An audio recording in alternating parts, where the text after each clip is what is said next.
যাদের সন্তান পেটে আছেন ওনাদের সবচেয়ে বড় সাপোর্টার হচ্ছে স্বামী। সন্তান যখন পেটে আসে সবচেয়ে বড় দায়িত্ব হচ্ছে যে সন্তানের বাবার, আমার বোনের স্বামীর। স্বামী যখন ওই স্ত্রীর তো সেই মুহূর্তে পাশে থাকে তখন হাজার ওষুধের চাইতে বড় কাজ হয়ে যায় স্বামীর পাশে থাকা। সুবহানাল্লাহ। এই শরীর নিয়ে মুভমেন্ট করাটা কি কষ্ট একজন মা ভালো জানে।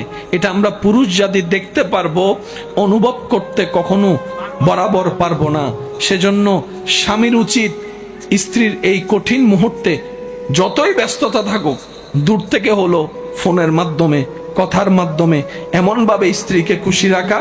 কারণ বিজ্ঞান বলে মা যত খুশি থাকবে, মা যত এনার্জিতে থাকবে, এটা বাচ্চার জন্য ভালো এফেক্ট হয়ে আসবে। বলেন সুবহানাল্লাহ। আমাদের মা পেট যখন বড় হয়েছে হাঁটতে চলতে কষ্ট, বিরক্ত হওয়া দূরের কথা, কষ্টকে আর কষ্টে মনে করে না।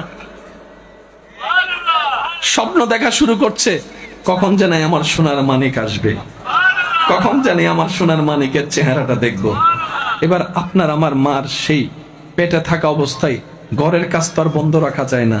ঘরের বউদের তো দোষ একটু বেশিই হয়। আরাম বলতে তাদের কোনো শব্দই হয় না।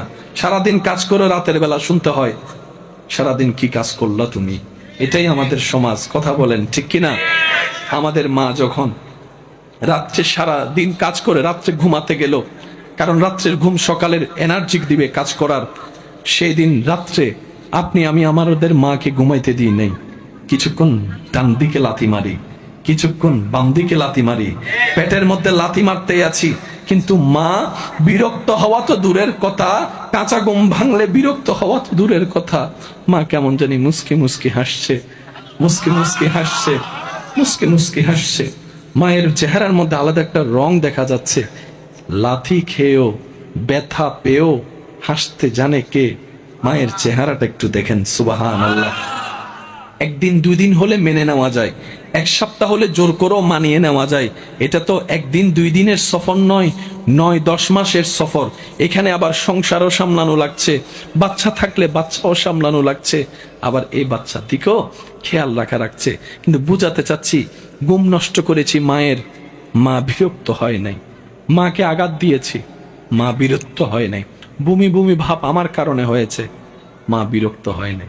শুধু তাই নয়, মা হাঁটতে পারে না, বিরক্ত হয় নাই। ওয়াশরুমে যেতে পারে না, বিরক্ত হয় নাই। গোসল ঠিক মতো করতে পারে না, বিরক্ত হয় নাই। শোয়া ঠিক মতো করতে পারে না, বিরক্ত হয় নাই।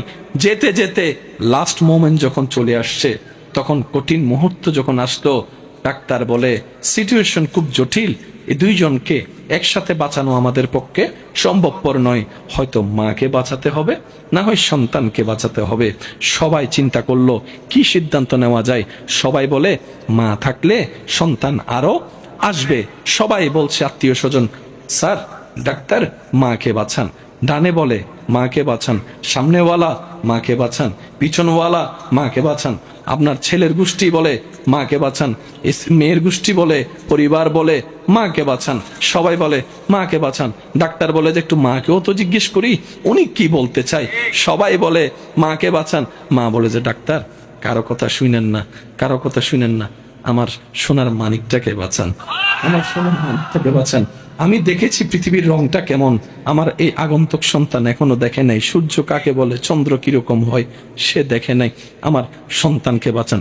ডাক্তার বলে সবাই তো বলে আপনাকে বাঁচাতে, আপনি যে বললেন সন্তানকে বাঁচাতে, আরে ওরে বাঁচাতে গেলে আপনি তো মরে যাবেন। আপনার কি মরণের ভয় লাগে না? পৃথিবীতে বাঁচতে ইচ্ছা করে না? মা বলে সন্তানকে মেরে ওই জীবন আমার দরকার নাই, ওই বাঁচার দরকার নাই। এবার জগৎ দেখে বলে এই প্রেম তুমি কোত্থেকে পাইলা, এই মায়া তুমি কোত্থেকে পাইলা? তুমিও তো মানুষ, তোমারও তো রাগ থাকার অধিকার আছে, তোমারও তো নিজস্ব একটা ব্যক্তিগত জীবন আছে, ক্ষোভ থাকার অধিকার আছে, বিরক্ত হওয়ার অধিকার আছে। সেই মেয়ে আজকে সবকিছু এত মায়ার উপরে সব বিলীন করে দিলা, ব্যাপার কি? তখন মা বলে যতদিন আমার সন্তান পেটে আসে নাই এটা ছিল শুধু পেট, বাতান বাতান। যখন সন্তান এসেছে এটা আর বাতান নাই, এটা রেহেম হয়ে গিয়েছে, ওই রহমান নামের দয়ার সাথে সম্পৃক্ত হয়ে গিয়েছে।